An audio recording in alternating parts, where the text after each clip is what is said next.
Ordinary.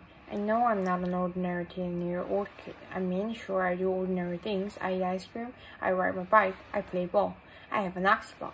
Stuff like that makes me ordinary, I guess, and I feel ordinary inside. But I know ordinary kids don't make other ordinary kids run away screaming in playgrounds. I know ordinary kids don't get stared at wherever they go.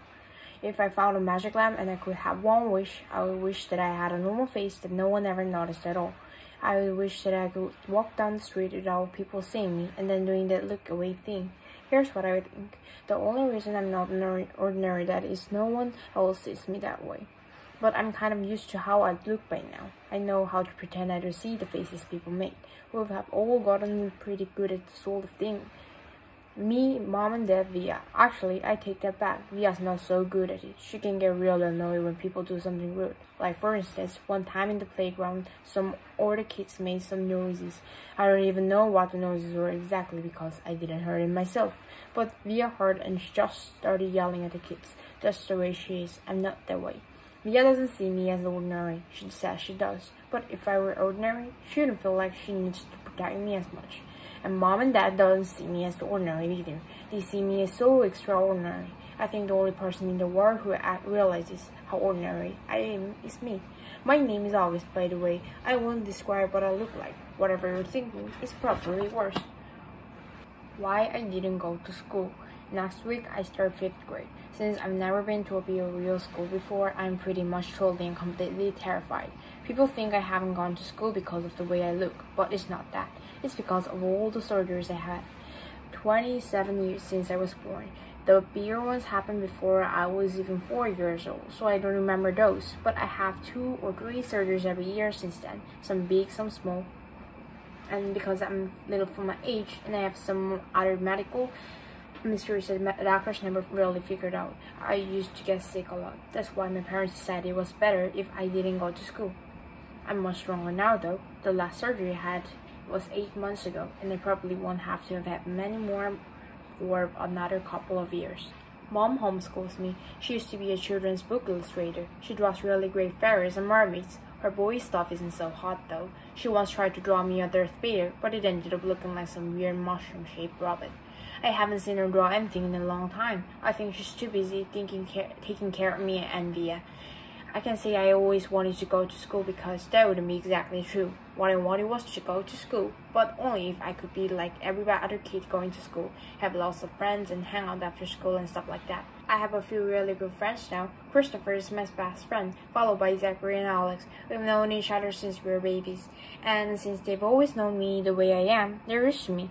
When we were little, we used to have playdates all the time, but then Christopher moved to Bridgeport in Connecticut. That's more than an hour away from where I live in North Haven Heights, which is at the top tip of Manhattan, and Zachary and Alex started going to school. It's funny, even though Christopher's the one who moved far away, I still see him more than I see Zachary and Alex. They have all these new friends now. If we bump into each other on the street, they're still nice to me though. They always say hello. I have other friends too, but not as good as Christopher and Zach and Alex were. For instance, Zach and Alex always invited me to their birthday parties when we were little, but Dora and Evan and Gabe never did. Emma invited me once, but I haven't seen her in a long time. And of course, I always go to Christopher's birthday. Maybe I'm making too big deal about birthday parties. How I came to life. I like when Mom tells this story because it makes me laugh so much. It's not funny in the way a joke is funny, but when Mom tells it, Via and I just started cracking up. So when I was in my mom's stomach, no one had any idea I would come out looking the way I look. Mom had Via for years before and then had been such a walk in the park. Mom's expression that there was no reason to run any special tests. About 2 months before I was born, the doctors realized there was something wrong with my face, but they didn't think it was going to be bad. They told Mom and Dad I had a cleft palate and some other stuff going on. They called it small anomalies. There were 2 noses in the delivery room the night that I was born. One was very nice and sweet. The other one, Mom's did not seem at all nice or sweet. She had very big arms, and here comes the funny part. She kept farting. Like she brings Mom some ice chips and then fart. She checked Mom's blood pressure and fart. Mom says it was unbelievable because the nurse never even said excuse me. Meanwhile, Mom's regular doctor wasn't on duty that night, so Mom got stuck with his cranky kid doctor she nicknamed him Doogie after some old TV show or something. They didn't actually call him that to his face. But Mom says that even though everyone in the room was kind of grumpy, Dad kept making her laugh all night long. When I came out of Mom's stomach, she said the whole room got very quiet. Mom didn't even get a chance to look at me because the nice nurse immediately rushed me out of the room. Dad was in such a hurry to follow her that he dropped the video camera, which broke into a million pieces. And then Mom got very upset and tried to get out of the bed to see where they were going. But the farting nurse put her very big arms on Mom to keep her down in bed. They were practically fighting because Mom was hysterical and the farting nurse was yelling at her to stay calm. And then they both started screaming for the doctor. But guess what?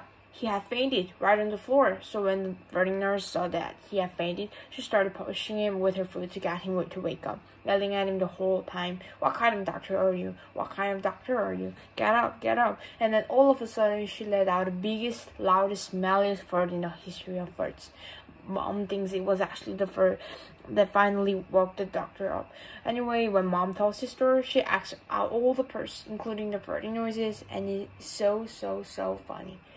Mom says the farting nurse turned out to be a very nice woman. She stayed with Mom the whole time, didn't leave her side even after Dad came back, and the doctors told him how sick I was.